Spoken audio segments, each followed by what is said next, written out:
Hello, bookish friends. So today we're doing another buddy read video, which is Tress of the Emerald Sea. Can we bring it closer, babe, so we can see Tress? Right. So this was. How did you find out? So he got me to read this. How did you find out about this book? I started following Brandon Sanderson. Wanted to get into him because I keep seeing him on Book Talk and everybody's talking about him. And then I found out about the Secret Project books, and that's the first of the Secret Project books. And I was like, you know what? It's a standalone. It's not a series. I can get involved in the writing. I heard a lot of good things about it, so I decided to pick it up and try it. Also, I love the cover. Yes.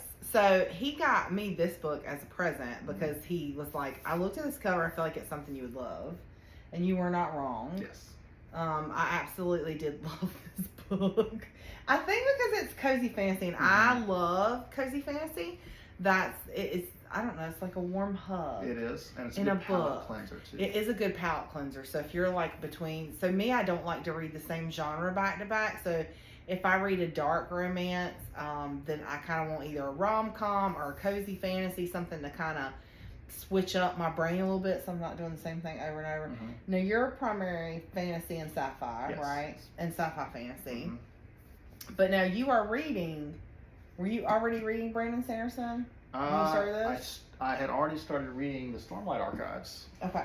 First couple books of those, and then that's when I decided, and I was doing those on audiobooks. That's why I decided to do a physical copy of Tress. Yeah. And then how'd you end up with the ebook? I looked at it. You had just gotten me the Kindle. Yeah. And I was like, I need something easy. And I was like, I'll start to read that. And because I'm getting older, my eyes are hurting. I was like, you know what? Let me just do it on ebook so I can magnify it. I'm already blind as it is. It's bad. So yeah, I went for the ebook, and then I found out the ebooks has the illustrations. That the physical copy does not have. Yeah, so then he's telling me, and I'm like, daggone it, the FOMO. So then I have to get the ebook because I want the illustrations. Also, didn't help that I was sending you the illustrations as I found them. He was sending me illustrations and quotes, and I was like, I want it. And now, so this is the cute thing about this, right? Is because it's kind of a retelling of The Princess Bride. Yes. Right. And but instead of Princess Buttercup staying at home and just accepting it, she said, you know what? I'm gonna go find that mofo. I'm going after my man. And she does. Yeah, and she does. And she discovers she's a boss lady. She discovers she's a boss lady, and it is I love the journey. I'm a person who loves character growth and like seeing a character go on a journey and have to kind of step out of their comfort zone and become someone different than they started the story as in order to make it through, in order to survive. And that it's usually for a good thing. It's usually not a bad thing. And I feel like that's what happens here. Yes. Like she's character growth that makes sense as well. And character growth that makes sense. The thing that I loved about this book is the world building and the setting. So the seas, Tress of the Emerald Sea, they're made of spores. They're not made of water. And so they kind of can behave like water. Like he was talking about sand in a special kind of tank. Yeah, with air flowing under it. So there's waves and it kind of behave, but it can also go completely still. But it added. I feel like the world is kind of its own character because each of the spores react a different way, and the characters have to maneuver around. The dog's having a fit. The characters have to maneuver around the spores. Yes. Like the spores are almost their own character. Well, that's one thing I love about Brandon Sanderson is I'm getting into him because he's known for his very, very unique magic systems and great world building, and it was very evident from this very start of this book that's obviously it pays off in this book. Yeah, and I don't know, it added so much depth to the story for me. Yes. But you know, you have great world building, but for the world to almost be its own kind of character for me is like another level, right? And then our beloved, what's the rat's name? Oh gosh. Hoyt. No, it's not Hoyt. No, Hoyt. But I do love Hoyt. Hoyt is another character that I love in the book. Hoyt. Oh, I want to say Huck, but that's not it. It is Huck. It's Huck. Huck the rat. So Huck the rat was one of my favorite characters. In all of, for me, one of my favorite characters in all of fantasy and all of literature. That I just fell in love with that character immediately. like it tossed and turned, because of the character arcs and stuff. Yeah, and I don't yeah. want to spoil or anything. No, but, no, we don't want to spoil it. Yeah, it's one of my favorite characters of all time. Just fell in love with him immediately. You do fall in love with him immediately because he's just like looks out for Tress and kind of helps her along the way. And even when you think he's not, he still is. Yeah, he's always looking out for her best interest. His whimsical nature at the very beginning is what got me. Yes, the whimsy. I love the whimsy, the writing style.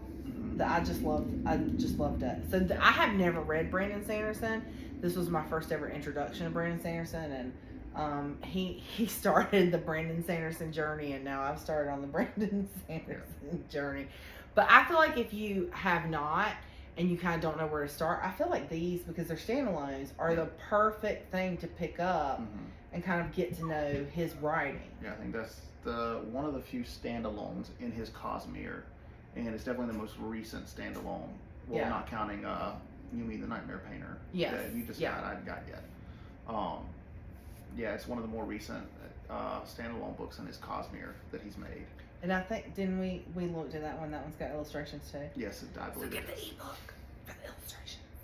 Beautiful too. They are absolutely beautiful. They are beautiful illustrations. I don't know who he got for the art for these Secret Project books, but they're fantastic. And now I will say that even the villain in the story, well, there's a few villains, but you come to understand why they are how they are. Yeah, very relatable and understandable character motivations. Yes.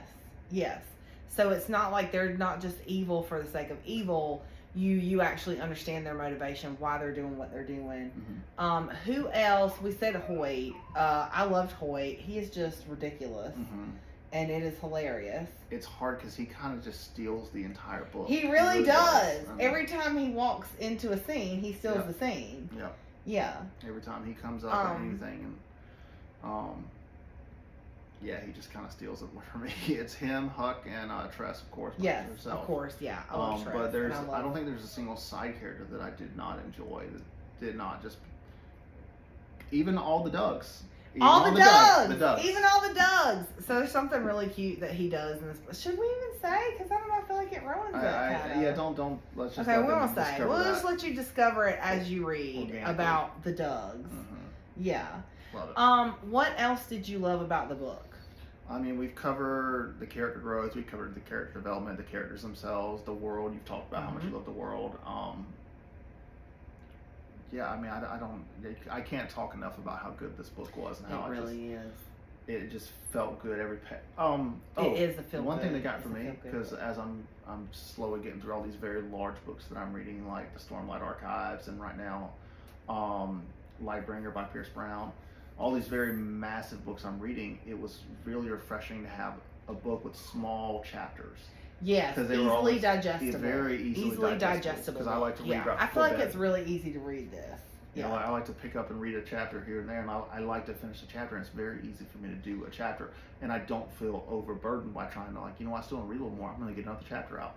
It never felt like too much. No, it did not. It never felt like too much. And I will say, probably this is a good way if you want to dip your toes into fantasy. One of these is the perfect, because it's very easy to understand. The characters are all relatable. He built such a massive, very complex world, but he did it so easily and so fluid and naturally. It's easy to understand. You don't feel like the TikToks with the on our way to Yep. And we were Yeah, you don't have that. You don't have that in this book. Like everything is relatable and easy to understand, but it's still very clearly fantasy. Very clearly fantasy and very well built and has a lot of depth. The world, the characters, the everything. Milo, look out front door. The basic premise of the book is Tress, and here's one thing I love about Tress as far as like for characters, because you think she's just this simple like window washer kind of country bumpkin. Point of saying that she absolutely was. That's exactly what she was. She had no special. But that skills. doesn't mean she's not a superhero. She doesn't have any super secret talent that she is. She's not secretly fae. Like she is just a normal person. Yep. And she has to step right, and she has to step out of that. But also, she's clever. She's very clever. She begins very quickly to figure out her surroundings and how to adapt and survive to her surroundings. Yes, it's very much she's. What I love about her as a character is very much her intelligence and her strong will. Because what she does is she's like, okay, this is what I want to do, and then she devotes her entire self to it, and she achieves her goals by doing that. She devotes her entire being to achieving her goal. That is, if you want to say she has a superpower, that's her superpower, is her dedication and her hard work. Yes. Because that's exactly grit. what she is. She has grit. Very gritty. Yes, she has grit. Grit. So she's gritty. I mean, she can be, yeah, sure. And I love that there is like some mild violence, but it's what you'd expect for a fantasy world. Yeah. But it's not over the top. It fits the story. There's no weird language. No. Like, it's just very straightforward. I wouldn't say it's high fantasy. I mean, it's not high fantasy. I would say maybe middling fantasy, if anything. There you go, middling. It's feel-good fantasy is what it is. It is feel-good fantasy. It really is. Like, I really enjoyed this book, and I'm glad that he gave me FOMO and made me read. Well, thank Book Talk for giving me FOMO for Brandon Sanderson and Cosmere, because that's what got me. Well, you know, it's like, and as good as this book is, you really don't see it a lot on Book Talk, and I mean, you see it here and there, but it's not really rampant, and we want it to be rampant because it's a really good book. Yes. Yes. So Tress, her boyfriend, the prince, gets taken. He's not really a prince, but he's something. He's a duke's son. He's the duke's son. Anyway, he gets taken. She has to come up with a way to save him. And what I love is that she has to ask for help. She can't figure everything out on her own. She has to ask for help, and she has to rely on other people. And like, what a good lesson that is for all of us to learn, especially as very hyper independent people. That sometimes you need to get help from other people, and that's okay. Like, I love that was the theme of the book. She finds a way to go after him, and then she finds a way to adapt and survive every obstacle she comes against. Every single one. What's that? Was it Survivor? They're like outwit, outlast, outsurvive or something. I don't know much of Survivor. I don't know, but that's what Tress does every step of the way. Yep. What else do you think people need to know about the book? Go get it. Go get it. Just go get it and read it. That's all you need to know. You are welcome. That's all, folks. We're done.